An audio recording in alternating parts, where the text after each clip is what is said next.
Your main point, but feminists have completely dominated men with the word pedo. They took what was natural male sexuality So for all true. human history and conflated it with child fucking to shame men away from it and artificially increase the sexual value of hags. How old was Mary again when God impregnated her? Dude, brother, so true. So true. That is so absolutely true. I don't know what to tell I don't know what to tell you. They've gotten to the point where now I guess the age of consent is woke. Do you know when age of consent became a thing? Like 30 years ago.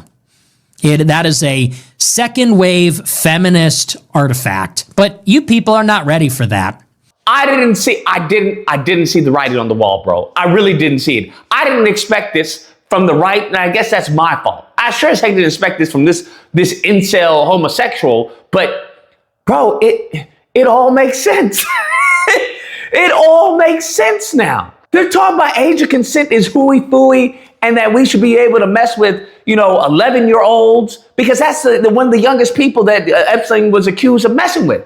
And he wasn't like, bro, when we talking about 11, 12, 13, 14, 15, he's talking about, it's all about, sexual maturity. That's what it's about. Now, you can have your opinion and your taste and your ethics and your morals, but after the age of 14, that is past the point of sexual maturity, just period, biologically.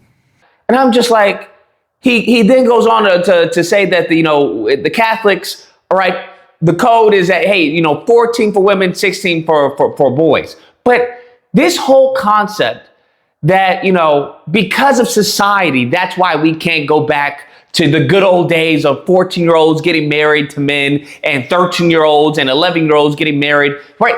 This whole concept that society is poisoned people, okay? Because we're all about promiscuity. That's why we can't have these marriages. And you start to see a pattern that they then want arranged marriages, right? They big up in arranged marriages. And it all comes down to that these mofos is sick. They are part of the lineage of evil. That's why they don't want women's rights. That's why they don't want that. That's why they don't want women to vote. They want women to be nothing more than, I guess, ovens for children, bro. They want them to be birth factories. That's it. They don't want them to talk. They don't want them to learn. They don't want them to know anything except recipes. That's what